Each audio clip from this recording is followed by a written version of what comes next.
Boa noite a todos e todas. É um prazer estar novamente aqui com vocês no canal do Instituto Lego. Dessa vez, vamos tratar de um tema muito importante, muito sério, que preocupa muitas pessoas em nossa sociedade. Estão aqui nesta noite a todos e todas. É um prazer estar novamente aqui com vocês no canal do Instituto Lego. Dessa vez, vamos tratar de um tema muito importante, muito sério, que preocupa muitas pessoas em nossa. Estão aqui comigo nessa noite a psicóloga Silvana Mecana e a psiquiatra doutora Lívia Marcelino. Pessoas que estudam, pessoas que têm experiência na área. Silvana, dá uma boa noite para o pessoal. Boa noite, pessoal. Obrigada por estarem aqui e merecer a atenção de vocês. Doutora Lívia, por favor, boa noite para você também. Olá, pessoal, boa noite. É um prazer enorme estar aqui hoje com vocês, explicando um pouquinho aí desse tema tão importante. Nessa noite, como eu disse antes, nós vamos tratar do tema que tem preocupado demais algumas famílias, algumas pessoas em nossa sociedade. Trata-se da automutilação e o suicídio. Bem, nós estamos em setembro, e setembro tem a cor amarela, a cor que representa a ação de prevenção a essa questão. Por isso, até tem um lacinho aqui para mostrar que o setembro amarelo é tempo de prevenção. Por que amarelo? Por que essa cor para fazer essa representação? Então, eu vou ler para vocês a história real que inspirou a cor amarela como símbolo da prevenção do suicídio. Envolve Mike M., um jovem que morava em Westminster, no Colorado, Estados Unidos. O rapaz era conhecido como Mustang Mike, pois havia comprado um modelo antigo de automóvel Ford, Mustang, né? E trabalhou sem parar, até recuperá-lo por completo. E, no fim, o pintou de amarelo, criando, assim, seu apelido. Mike era apaixonado por seu carro e amado por seus amigos e sua família. Todos o viam como um garoto entusiasmado com a vida, engraçado e caridoso. Ninguém poderia imaginar o que ele verdadeiramente estava passando. No dia 8 de setembro de 1994, às 23h52 da noite, seus pais chegaram em casa e se depararam com uma cena que mudaria a vida de todos para sempre. Mike M. estava morto dentro do seu tão amado Mustang amarelo, em decorrência de um tiro. Ao lado, um triste bilhete: mãe, pai, não se culpem. Eu amo vocês. Com amor, Mike. Os pais, Dali e Darlene M., ficaram devastados. No sepultamento do garoto, seus amigos e parentes levaram uma grande cesta. Nela havia centenas de cartões, e cada um estava preso a uma fita amarela, em homenagem ao carro de Mike e sua memória. Nos papéis, uma mensagem simples: se você precisar, peça ajuda. Ao final da cerimônia, todos os bilhetes haviam sido entregues e, para surpresa da família, dias depois, ligações de todos os lugares começaram a chegar. Pessoas pedindo apoio e confessando seus problemas e medos. Foi quando a ideia de uma organização surgiu, a Yellow Ribbon, fita amarela em tradução livre, uma entidade sem fins lucrativos. Nos últimos 25 anos foram entregues quase 20 milhões de cartões, segundo a própria instituição, conseguindo assim salvar 114 mil vidas.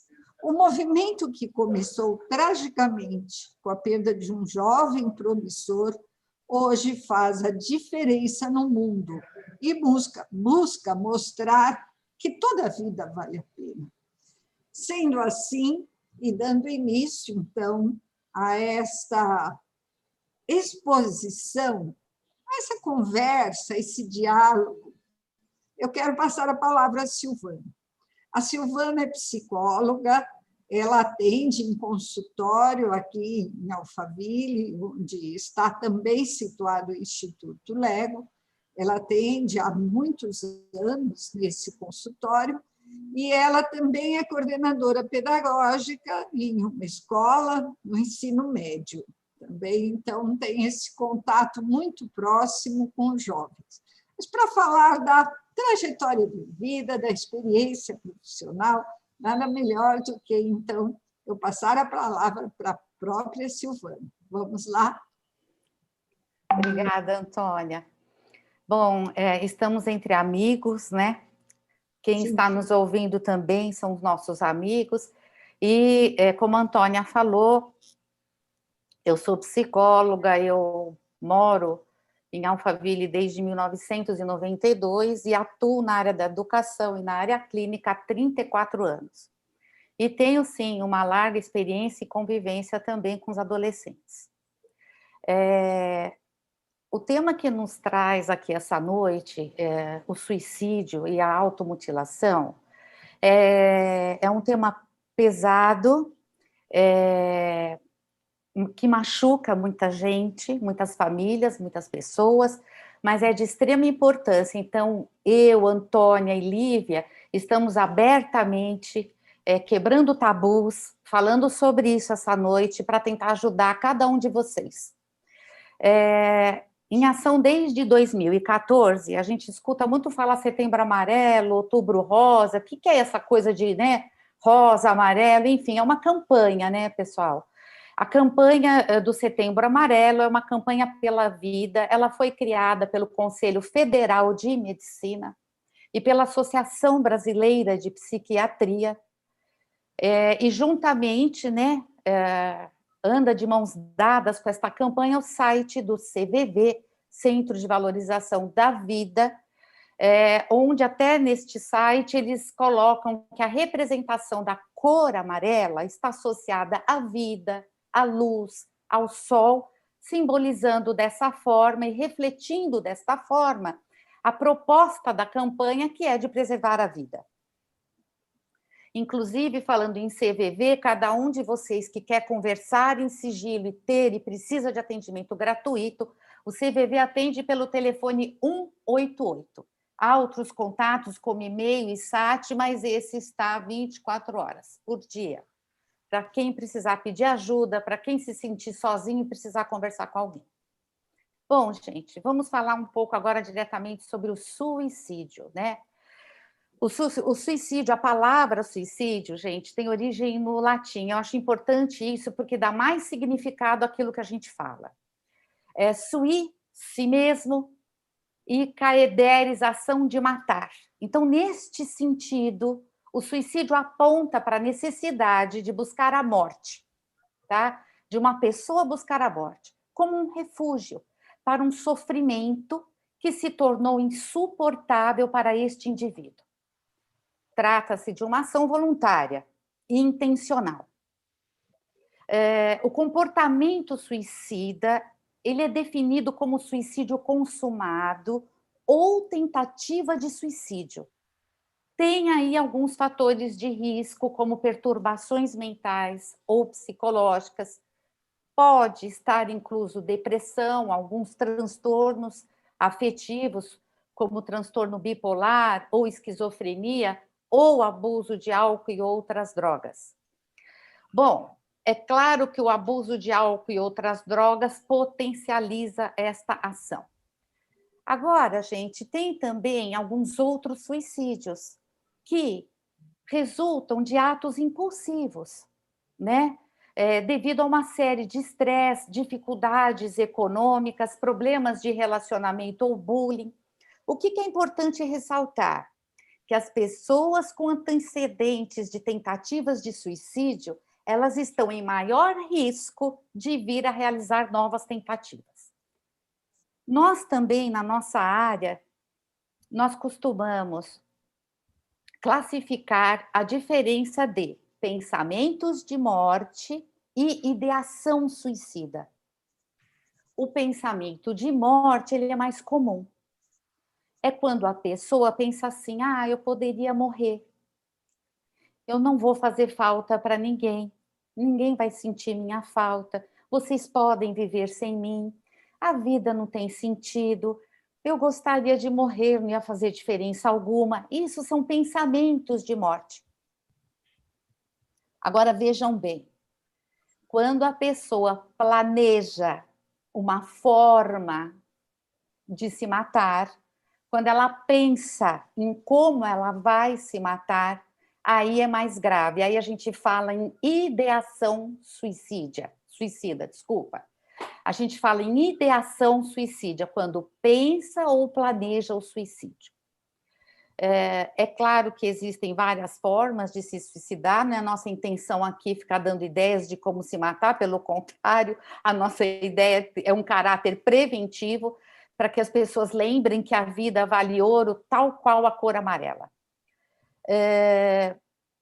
Existem tentativas de suicídio mais amenas, né? Onde a pessoa não consegue realizar o ato em si. Não é por causa disso que tem que ser menosprezado, né? Todo suicida, às vezes as pessoas perguntam assim, mas por que uma pessoa faz isso? Por que uma pessoa chega ao ponto de se matar? Todo suicida, ele parte de um princípio, ele parte de um ponto de vista, que a morte significa para ele o fim de todos os seus problemas. Eles sentem que a sua dor é insuportável e interminável, e a morte resolveria tudo, né? Toda tentativa de suicídio, toda pessoa que faz essa prática efetivamente, sente uma grande dor, gente, um sofrimento imenso, uma angústia, um desespero. Então, trata-se de uma dor na alma que pode ser consequência de uma crise afetiva, como eu falei, de uma conturbação mental, enfim, pode vir acompanhados também de álcool e outras drogas, e a pessoa pode ou não ter o costume de deixar uma nota ou uma carta de despedida, enfim, deixando alguma mensagem para alguém. Outro dado que é de extrema importância é que o suicídio é apontado como a segunda causa de morte entre as juventudes. Porque esta população jovem apresenta um risco de baixa satisfação com a vida. Eles se sentem mais deprimidos. Inclusive, eu comentei ontem mesmo, quando tive a oportunidade de conversar com a Antônia, que existe uma lei de 2019, onde o governo federal decreta a Política Nacional de Prevenção da Automutilação e do Suicídio. Eu vou falar um pouquinho também sobre a automutilação, que define, entre outras coisas, as escolas de ensino básico e instituições de ensino superior ficarem atentas aos seus alunos. Ainda mais agora que a gente está na pandemia, com esse isolamento social da garotada, isso pode sim se acentuar. Então, um olhar atento, diferenciado para este jovem. Ele está mais quieto, ele está mais calado, ele tentou um simples corte, ou ele tentou se matar. Qualquer suspeita, a orientação é chamar as famílias, conversar com as famílias abertamente sobre isso. A intenção não é assustar ninguém, mas é prevenir. E, no fim, as famílias se sentem à vontade para se abrirem. As famílias se sentem à vontade para falar, ainda bem que você me chamou, porque realmente anda acontecendo tal coisa. E aí existe esta parceria, onde, em último caso, se necessário, até o conselho tutelar deve ser comunicado. Aí, gente, por que o tema suicídio e a pandemia? Porque em se tratando de período pandêmico, quanto mais o isolamento social perdurar, mais efeitos em longo prazo podem ser sentidos em diversas áreas da vida, para todos nós, pessoal, gerando um maior impacto sobre pessoas consideradas como vulneráveis, podendo afetar os índices, sim, de comportamento suicida. Agora, falando um pouquinho mais da automutilação, a automutilação não suicida. A automutilação não suicida é um ato de autoagressão. A pessoa não tem o intuito de causar a morte, mas ela causa dor ou dano superficial. A automutilação é mais comum na fase da adolescência, já é considerada uma epidemia pela psiquiatria moderna, os quais passam a se ferir cortando ou perfurando a própria pele, com um objeto pontiagudo, faca, navalha, agulhas, podendo também queimar a pele com cigarros. E quando eu falei um pouco atrás, na juventude, tem jovens que, inclusive, cobrem o braço, que são regiões mais afetadas, tá? Quando que a automutilação costuma acontecer? E por que a escolha do corpo? O indivíduo vivencia uma experiência emocional muito angustiante. O adolescente, o jovem é incapaz, ele se sente incapaz de conter o excesso de angústia e de sofrimento que lhe causa muita dor, e ele transfere essa sobrecarga emocional para o corpo, buscando alívio através da dor física, ele busca alívio da sua dor psíquica. Então, a dor psíquica é convertida numa dor física.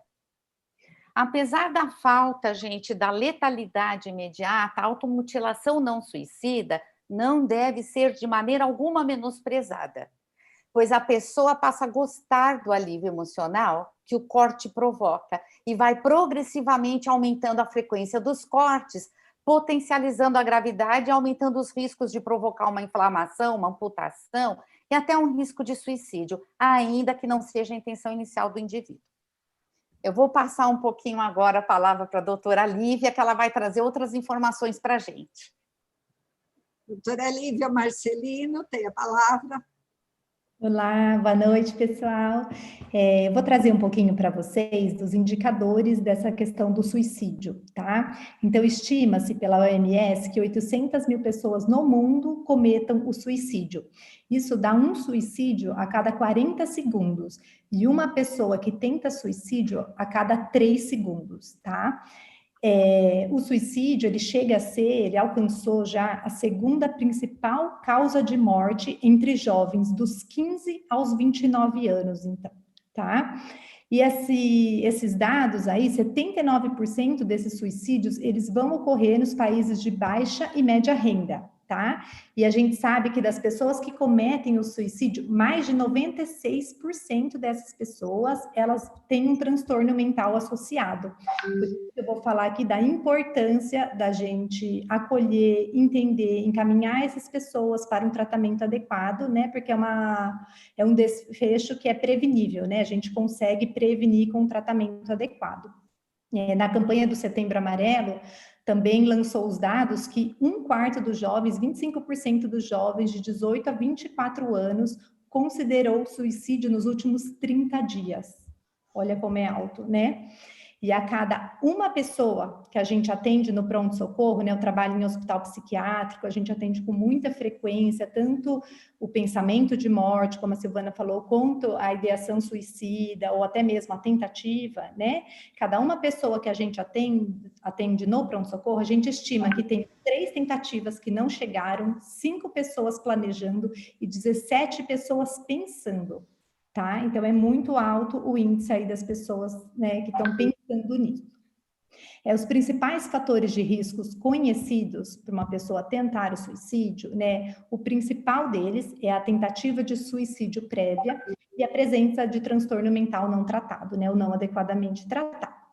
Outros dados que também são importantes, que são fatores de risco, são a idade, né, dos 15 aos 35 anos, e depois a gente tem uma outra aumento aí da incidência acima dos 75 anos, tá? Você viver só é um fator de risco. Então, solteiros, divorciados, viúvos, né, também tem um fator de risco mais aumentado. Pessoas que estão desempregadas, né, e uma facilidade acesso a meios letais também é um fator de risco, tá? Uma pessoa que tem acesso a armas, venenos, pesticidas, muitas medicações, né? E os eventos estressores de vida também são fatores de risco. Então, um luto, uma separação, uma perda financeira, tudo isso pode desencadear esse pensamento, tá? É muito importante, então, a gente pensar em medidas de prevenção, né? Como é que a gente pode prevenir, né, o suicídio, assim, e pensando nessa questão da pandemia, a gente pensa em diversos fatores de risco que podem potencializar, por exemplo, a violência doméstica, né, as pessoas agora estão ficando mais em casa, então vítimas dessa violência doméstica, né, tende a piorar aí os sintomas depressivos, os pensamentos de morte, até a ideação suicida. O isolamento social dessa época da pandemia, né, também tende a agravar esse sentimento de solidão, ou até mesmo luto, né, faleceu alguém por conta da pandemia, então isso também é um fator de risco. O consumo de álcool elevado, tá? Que às vezes a gente mais isolado em casa, não tem muito, né, muito lazer, as pessoas acabam bebendo mais, então isso é muito importante, como a Silvana relatou, né, que o consumo de drogas, de álcool, pode deixar a pessoa mais impulsiva, né, e tentar alguma coisa, e os problemas financeiros, né, que a própria situação agora econômica pode levar aí a pessoa a ficar mais desesperada, mais desesperançosa, mais angustiada e acabar pensando que essa é a única saída possível, né?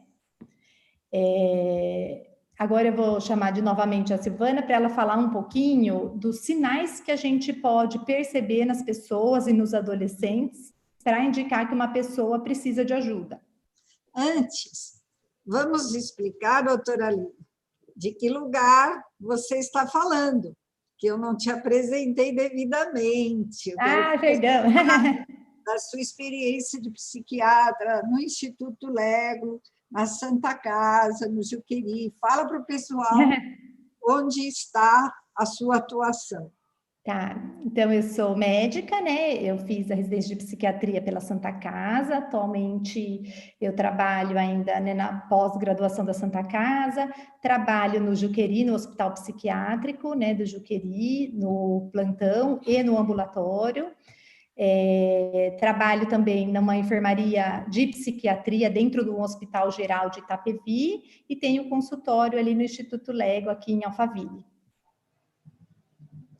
Ok, então vamos lá, Silvana.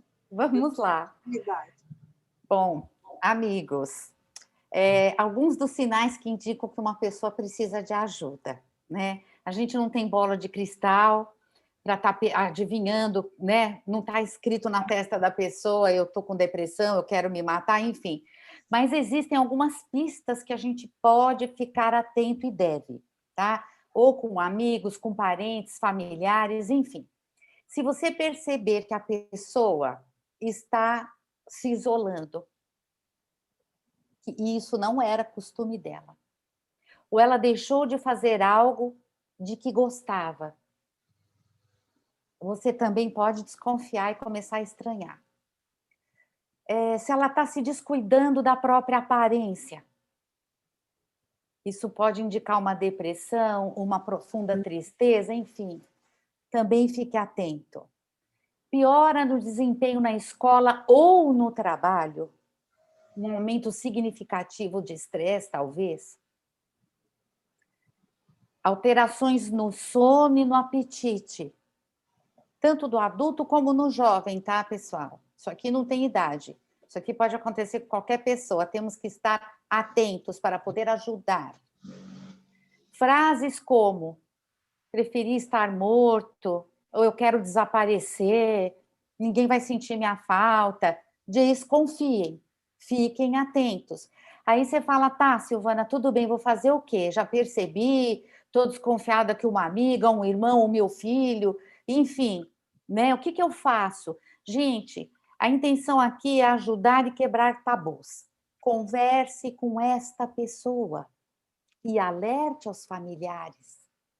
Alerte aos familiares. Olha, estou percebendo, tal pessoa está diferente. Vocês não estão achando que ela está mais isolada? Ou vocês perceberam que ela descuidou um pouco da aparência? Parece mais cabisbaixa? Notaram que ultimamente ela anda falando que não vai fazer falta para ninguém? Eu estou estranhando. E converse com a pessoa. Por amor, tenha coragem para falar sobre o assunto. Tenham coragem para falar sobre o assunto. Jamais substituam a palavra suicídio ou você quer se matar por bobagem ou besteira. Vou dar um exemplo. Conversem abertamente com a pessoa. Assim, uma forma que não é a ideal é falar assim, você está pensando em fazer alguma bobagem de novo? Principalmente para quem já se cortou ou tentou se matar, né? Você está pensando em fazer essa besteira outra vez? Não. Fale assim, você está pensando em se matar? Você está pensando em se cortar de novo? Primeiro, porque para esta pessoa que está sofrendo, se cortar ou se matar não é uma bobagem, não é uma besteira. E quando você fala, está passando alguma bobagem pela sua cabeça, não está falando nada. Você não está falando do assunto. Então tenha coragem, quebre preconceito, por amor a esta pessoa, aproxime-se dela, dê atenção e diga, você está pensando em se matar? Você está pensando em se cortar? Eu estou te achando diferente. Mostre que realmente se importe e que quer ajudá-la. Outra pergunta importante que você deverá fazer. Você já pensou em alguma forma de se matar? Ou em mais de uma forma? Porque lembra que eu falei, uma coisa é pensamento de morte. Ah, eu queria morrer. Ah, essa vida não vale nada. Que é mais comum. Mas outra coisa é ideação suicida. É quando a pessoa planeja uma maneira de se matar e você só vai descobrir isso perguntando a ela. Você vai mostrar que se interessa. Diga abertamente, para eu te amo tanto, estou preocupada com você ou preocupado com você. Você está pensando em alguma maneira de se matar? Não vá perguntar, você está pensando em fazer alguma bobagem. Pergunte, você está pensando seriamente em alguma forma de se matar? Me diga, por favor. Ela vai ver que você se interessa por ela, que você quer falar sobre o assunto, que você está aberto para conversar sobre isso, né? Mostre que realmente se importa. O caminho é quebrar tabus e compartilhar informações. Divida isso com familiares. Gente, não desista de ajudar. Não desista de ajudar. Mostre que você se importe. Agradeça a esta pessoa se ela se abrir com você. Fala, puxa, que legal que você está se abrindo comigo, eu fico tão feliz, tão grato. Né? Não tenha medo de falar sobre suicídio. Entenda e explique que depressão é uma doença. Ela não tem culpa de se sentir assim e que você só quer ajudar. Não julgue, nem menospreze os sentimentos desta pessoa. Falar, ai que bobagem, gente, para a pessoa é importante. É tão importante que ela se corta ou ela tenta se matar. Nós temos que ser humildes para entender isso. Para aquela pessoa é importante, né? E encoraje a conversar com um profissional, buscar uma ajuda médica. Falando nisso, está aqui dentro da nossa pauta, falar um pouco sobre o que a psiquiatria e a psicologia, qual a diferença, quem que você deve procurar, porque existe muita confusão e não é culpa de vocês mesmo, né? É a mídia, né, Lívia? Sim. E tem um caminho aí onde realmente as atividades, as atuações se mesclam. Então, assim, gente, vamos falar basicamente sobre uma diferença. O psiquiatra é médico, ele fez medicina. Depois fez sua residência, sua especialização lá em psiquiatria. Ele pode receitar medicamentos, além de fazer terapia. O psicólogo é um profissional com formação em psicologia. Ele trata, assim, de transtornos mentais por meios de terapia. Quando procurar quem? o que faz um psicólogo e o que faz um psiquiatra. O psicólogo, ele tem a formação na área da psicologia e ele vai utilizar da terapia para lidar com problemas de ordem comportamental e psicológica. Outro dia eu recebi uma paciente que sentou na minha frente e falou: doutora, a senhora não vai me receitar um remédio? Eu disse a ela: eu sou psicóloga, eu vou tratar do mundo afetivo e emocional. Quem poderá te receitar remédio e, se achar necessário, é um psiquiatra. Ele vai te avaliar para isso. Então, nós conversamos, é entendido como terapia de conversa também, porque o objetivo do psicólogo é obter a compreensão das causas que levaram ao adoecimento mental. Por isso, o tratamento costuma ter uma maior duração. Então, as ferramentas utilizadas por esses profissionais, como eu, que são os psicólogos, são a terapia, laudos psicológicos, o atendimento psicossocial e o psicodiagnóstico.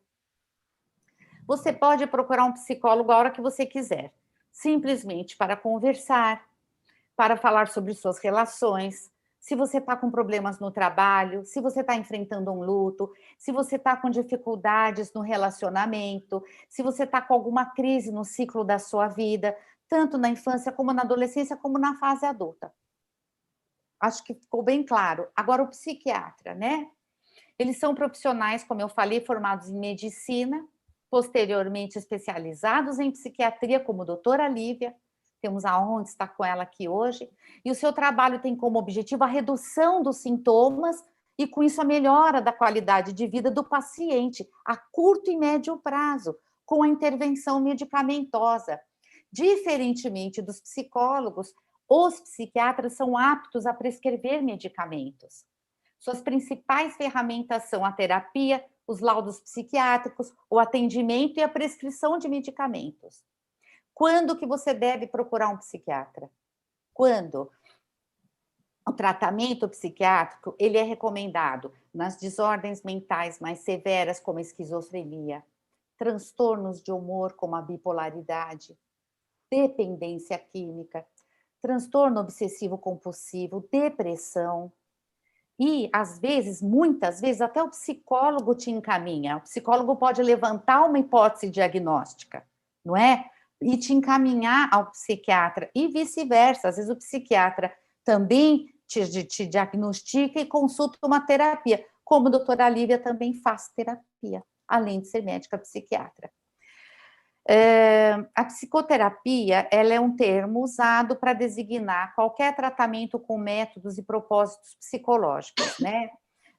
Como eu falei, também é conhecida como terapia de conversa, e a gente está numa baita de uma campanha, gente, que é a seguinte: desabafar para não desabar.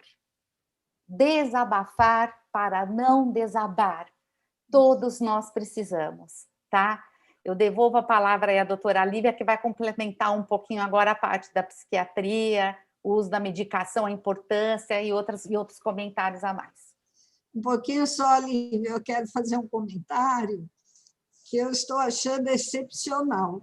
Essas informações que você nos passa, Silvana, são importantes. Eu mesma acho que estou mais segura agora para, se um sinal aparecer, uma pessoa que eu conheço, ou se alguém me perguntar, eu tenho alguém que está falando isso, eu até posso dar essas informações. Olha como já fica um direcionamento.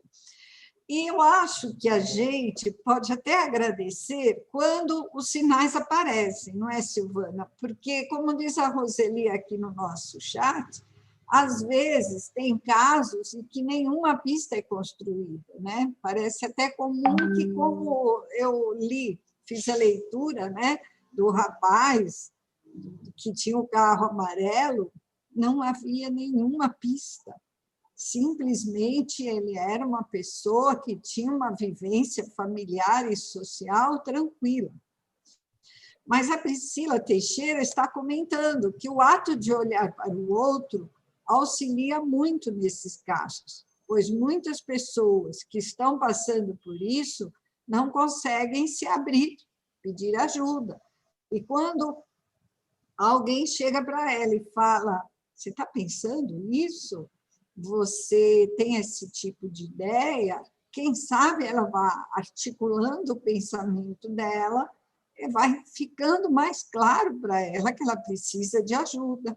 E aí o encaminhamento fica mais fácil. Doutora Líver, por favor. Sim, obrigada, Antônia.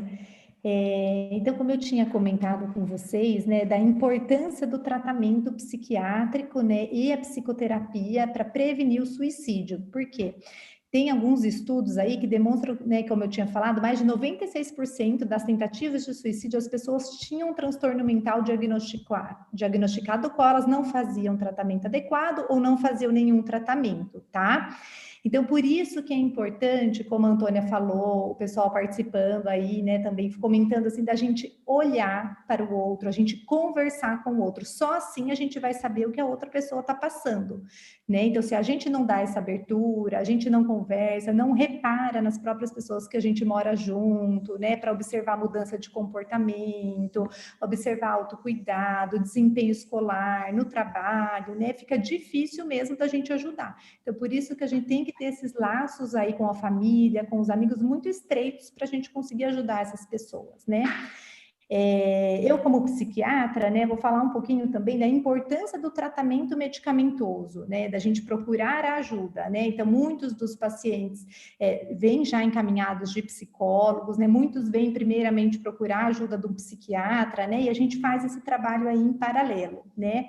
É importante, as pessoas às vezes vêm para mim e falam, eu não queria tomar remédio porque parece que que eu não consegui sozinho, né, que eu sou um fracasso, e não é isso, né, a gente tem que tratar os transtornos mentais como a gente trata qualquer outra doença, né, assim como a gente tem diabetes, pressão alta, pneumonia, infecção urinária, a gente tem que tratar os transtornos mentais dessa forma também, a gente tem que não achar que a culpa é nossa por ter adoecido, entendeu? Não achar que a gente é um fracasso, que a gente não conseguiu sozinho, né? E a própria família também, que às vezes vai levar alguém que está precisando de ajuda, às vezes a própria família se sente culpada, né? Eu não consegui ajudar, né? Eu não consegui deixar ele feliz, e não é isso, é uma doença, né? Tem uma base orgânica, né, disso, de uma desregulação aí dos neurotransmissores, né? Hoje em dia, às vezes bem menos com preconceito, mas ainda tem muito esse preconceito dos medicamentos, né? E muito dos transtornos mentais a gente trata por um período de tempo e depois desmama e retira o remédio depois de um período de estabilização. Tá? Então, depressão, ansiedade, né? A gente consegue fazer um acompanhamento um período de tempo, depois a pessoa desmama e continua, né? Assim, sem a medicação, às vezes só com o suporte psicológico, tá? Então, não precisa ter esse medo, eu vou tomar um remédio, eu vou viciar, ou eu vou tomar um remédio e minha vida, né, acabou, eu não vou conseguir trabalhar, não vou conseguir estudar, meus amigos vão saber. Hoje em dia, não, os remédios, a maioria deles, né, eles são muito tranquilos, a pessoa praticamente quase não tem efeito colateral, né? Ninguém consegue perceber, né? Assim, do preconceito, né, de antes, assim, de achar, vão ver que eu tô, né, tomando remédio, que eu tô lentificado. Hoje em dia os remédios são mais modernos, com menos efeitos colaterais, menos efeitos adversos. Então, o tratamento, ele é necessário e muitas vezes ele é por um período, né? A gente vai tratar, cuidar dessa pessoa para que ela se recupere e que não tenha o risco aí de cometer, né, o suicídio, ou a tentativa do suicídio, né?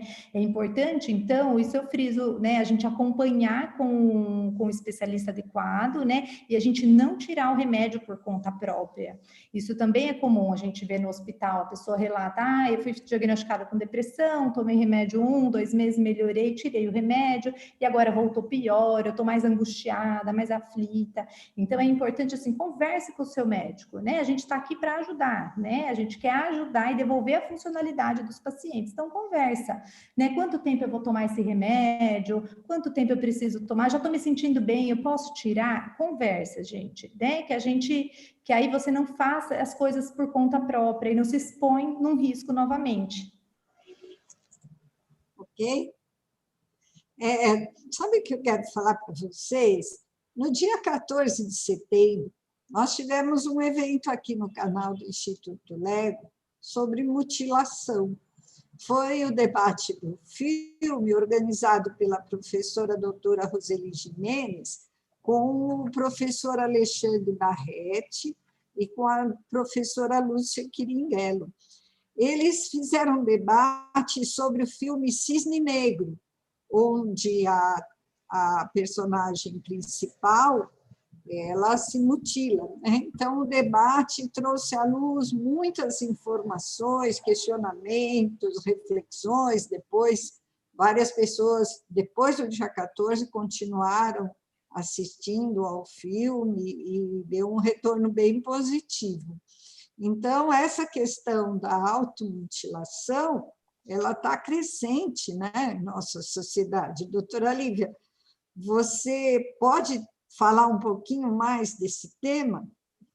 Sim, a automutilação não, ou a autolesão não suicida, né? É quando a pessoa, né, conforme já foi explicado, quando a pessoa se machuca, mas não com o intuito de morrer, né? O intuito é de aliviar uma angústia, né? De acabar com aquela dor da alma e passar para a dor no corpo, né? E isso tem aumentado mesmo, né? Na adolescência a gente vê bastante, né? E a gente tem que encarar isso como se fosse, a gente viu alguém, um adolescente se cortando, como se fosse que ele estivesse chorando, né? A gente tem que encarar isso dessa forma. A gente tem que acolher, conversar, entender os motivos, né? Porque ele está fazendo isso e procurar ajuda, né? Porque eu vejo alguns, a gente vê o corte superficial e fala, ah, ele não queria morrer.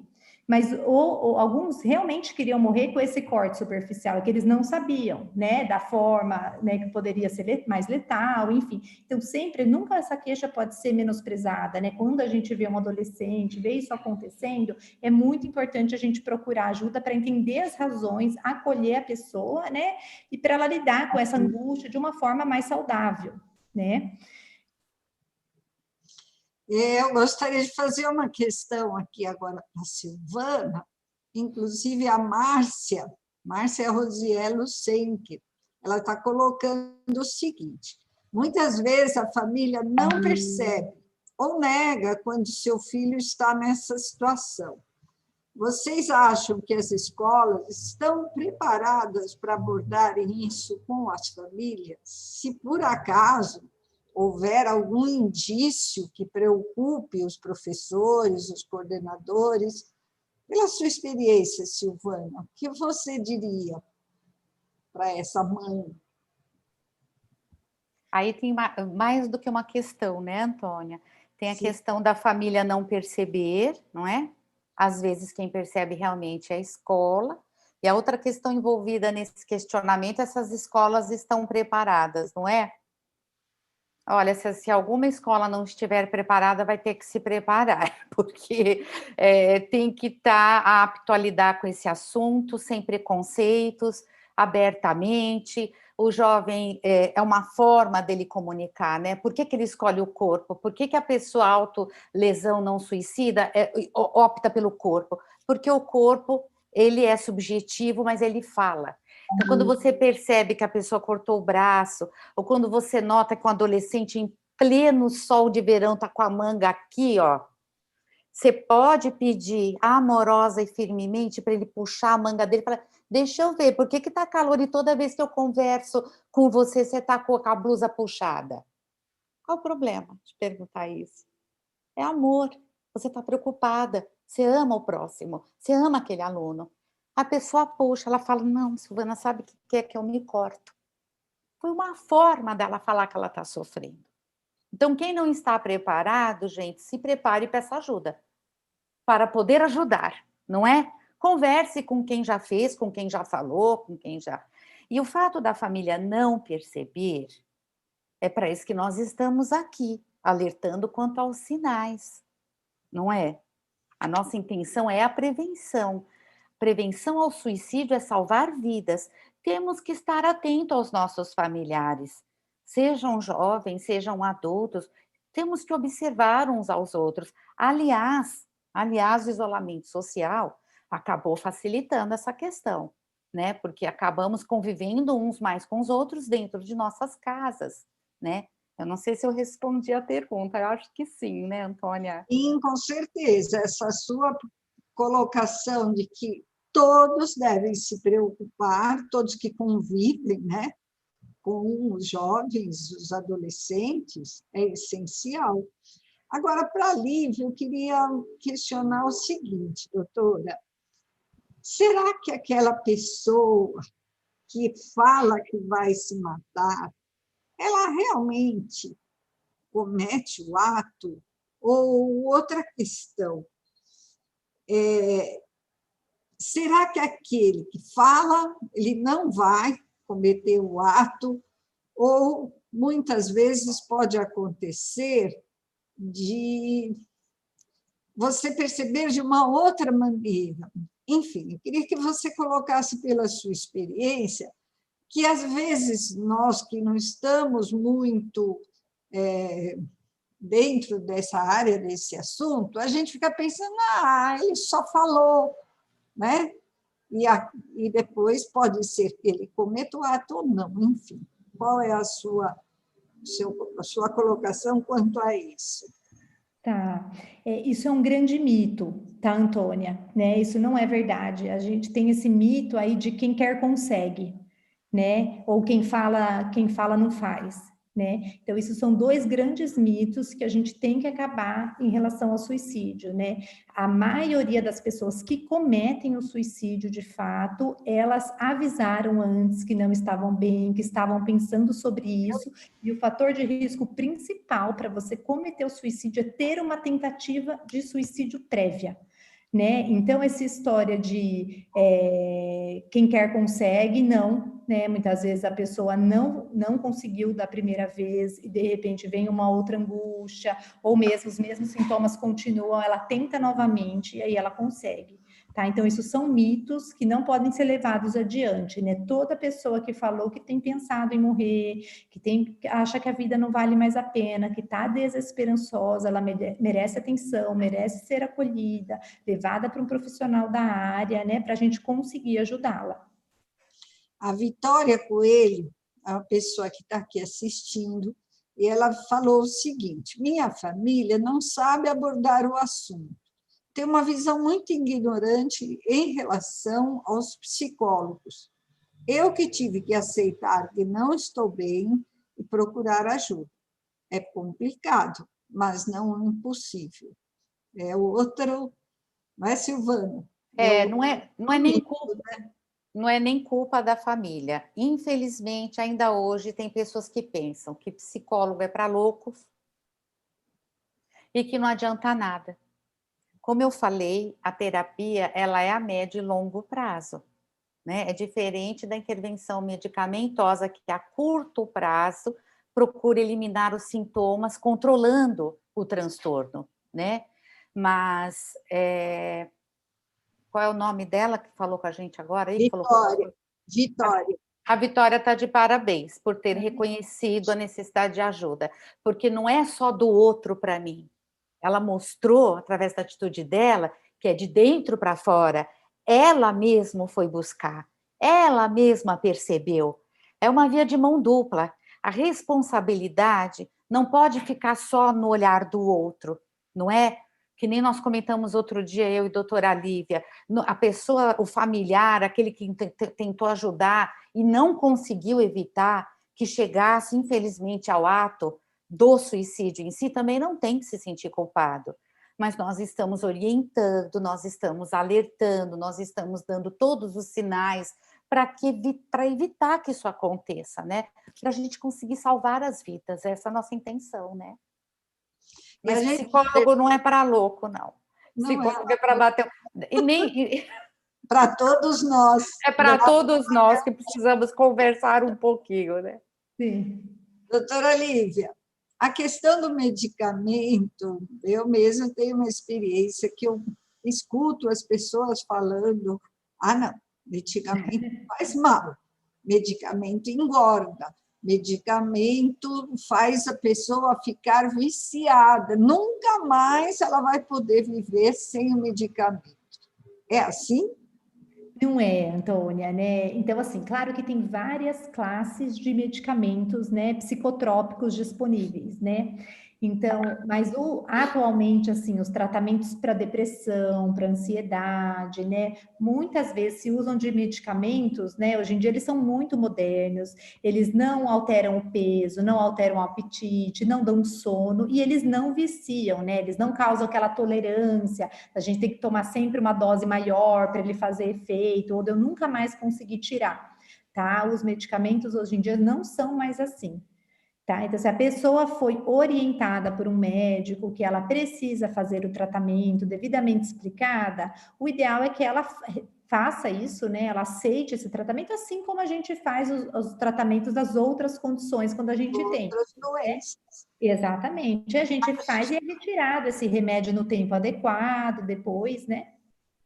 A Juliana Gimenez está reconhecendo isso. A Juliana, inclusive, é aluna do curso de psicologia. Ela está dizendo, realmente existe ainda esse preconceito do uso de remédios, o pensamento de se sentir um fracasso por não conseguir se levantar sozinho. Quer dizer, usar o remédio representa algo que me torna que me considero, ou me considerar fraco. Né? Mas assim, se a gente tem, eu gosto sempre de fazer, né, esse paralelo, se a gente tem a pressão alta, né, um exemplo, a gente se sente um fracasso? Ô coração, baixa a pressão, a aorta, baixa essa pressão. Não, né? Então, a gente também, se a gente tem um diabetes, a gente vai falar com o pâncreas, ai, que fracasso, eu tenho um diabetes, entendeu? Então, a depressão, a gente não conseguir, né, assim, a pessoa, ela falando, né, que ela não conseguia levantar da cama, perdeu o prazer, né, perdeu aí, ficou desesperançosa, né, da vida, isso não significa, né, que ela é um fracasso, porque é uma doença igual a qualquer uma outra, e tem tratamento e tem cura, né, por isso que busque ajuda. Eu quero fazer um como uma apelo, doença Antônia. diferente das outras, né? Eu posso fazer um apelo às pessoas que estão nos ouvindo em relação a medicamento? Reforçando as palavras da doutora Lívia. Quebre seu preconceito. Com a mesma naturalidade que você vai ao dentista, vá ao psicólogo, vá ao psiquiatra e busque ajuda. Como a doutora Lívia falou, os medicamentos são modernos e não causam dependência, e se for o caso de você tomar a vida toda, eu te pergunto, com todo o respeito, e daí? Ainda bem que existe, melhor, né? ainda bem que existe o medicamento, não é melhor você estar vivo, com uma qualidade de vida melhor, ainda que seja com uso de medicamento? Há anos atrás não existia isso, né, Lívia?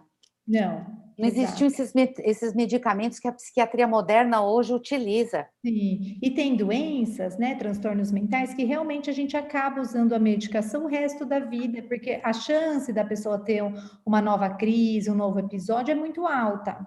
Então, esquizofrenia, transtorno bipolar, muitas vezes a gente trata ao longo da vida, né? Mas isso não necessariamente vai prejudicar, né, a funcionalidade da pessoa por conta do remédio. Ela vai ter uma vida melhor do que se ela parasse de tomar e ficar reinternando, né, tendo crises. Então, por isso que é importante a gente fazer esse segmento adequado, né?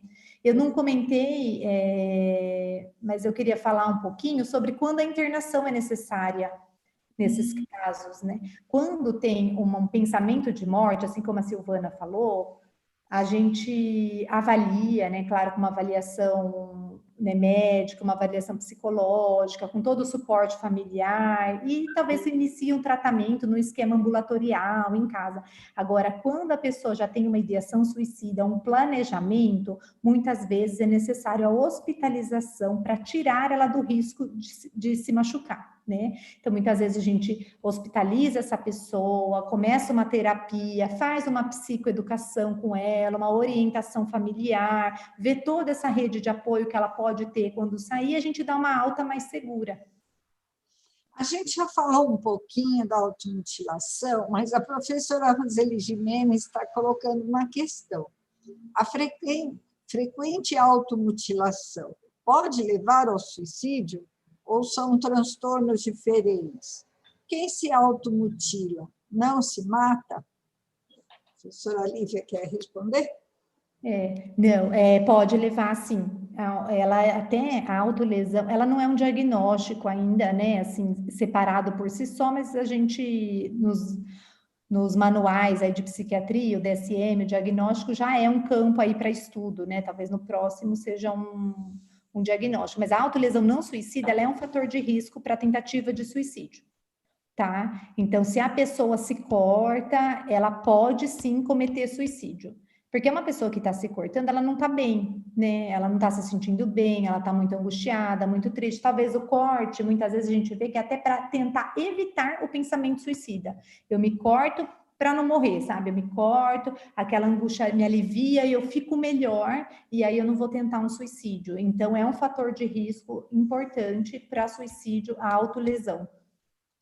Tá, deixa eu ver se tem mais algum comentário. O abuso de álcool e drogas é um tipo de automutilação?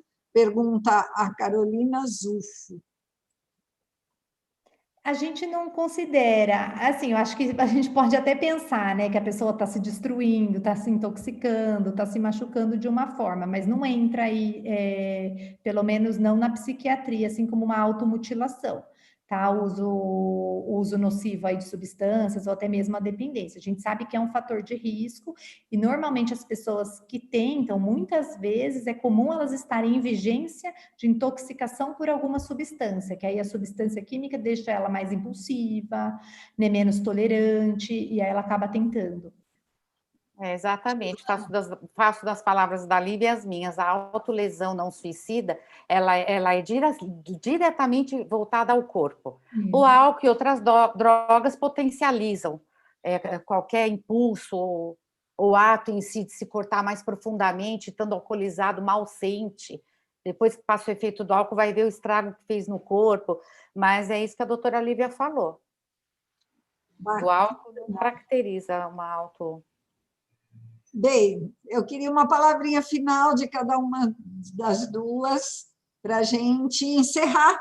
Foi um tema super envolvente, as pessoas prestaram atenção, participaram. Eu acho que essa live contribuiu, principalmente porque vocês foram diretas no assunto, foram muito objetivas e trouxeram informações relevantes. Silvana, sua palavrinha final. Gratidão. Gratidão, gratidão a todos, gratidão por estar aqui e gratidão pela vida, né? Cultive e desenvolva a gratidão pela vida, busque e peça ajuda. Quem quer ajudar e não sabe, busque ajuda para poder ajudar. E quem necessita de ajuda, também. Peça esta ajuda, mas viva intensamente, se dê valor, aumente sua autoestima, reaja. Você tem como reagir, você tem recursos para reagir. E que Deus abençoe a todos nós, com muita paz e amor. Obrigada, Silvana. Doutora Lívia. Eu queria agradecer hoje todo mundo que esteve aí presente, né, aprendendo um pouquinho mais aí nessa conversa sobre suicídio. E se eu puder deixar uma mensagem para vocês, é isso, da gente conversar, acolher as pessoas, nunca menosprezar as queixas e sempre buscar a ajuda de um profissional para poder ajudar. Ok. Então, para encerrar esse nosso evento, eu quero dizer o seguinte: mês de outubro é o mês das crianças, e no Lego não vai ser diferente. Nós vamos ter muitas ações, o Cultura em Foco falando de futebol. No encontro de inclusão, eu vou tratar da criança autista na escola. E teremos várias lives, ações, textos. Então, eu peço a vocês que fiquem atentos. Você já se inscreveu no nosso canal? Instituto Lego já passou de 1.000 inscritos, mas a gente quer mais, quer que você participe também nas nossas ações. Ao se inscrever, você pode receber uma notificação do próximo evento. Mas eu peço a você o seguinte: compartilhe, dê um like na nossa ação se você gostou. E fique atento no Instagram e no nosso site, no Facebook, nós sempre temos informações dos próximos eventos. E a gente fica feliz de ver que ainda é um canal que está começando, é um canal bebê, não é nem criança, é um canal bebezinho ainda. Afinal, o Instituto Lego, cuidando de saúde mental e de educação, ainda não completou um aninho, vai completar em outubro. Então, em outubro, no mês das crianças, a gente vai festejar um ano de existência do Instituto Lego.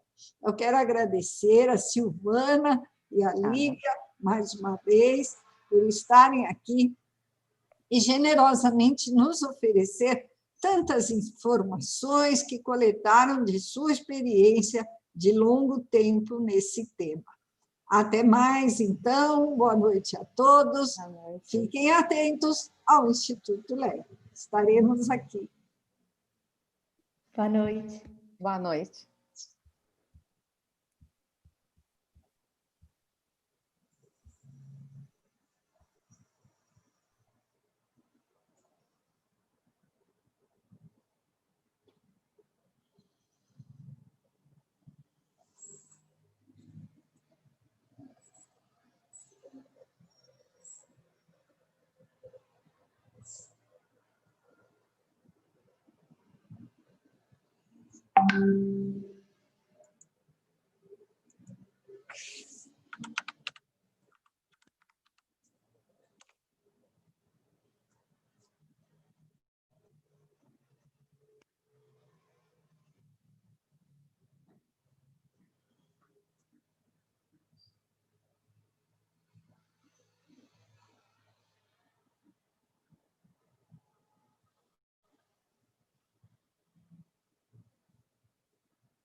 Me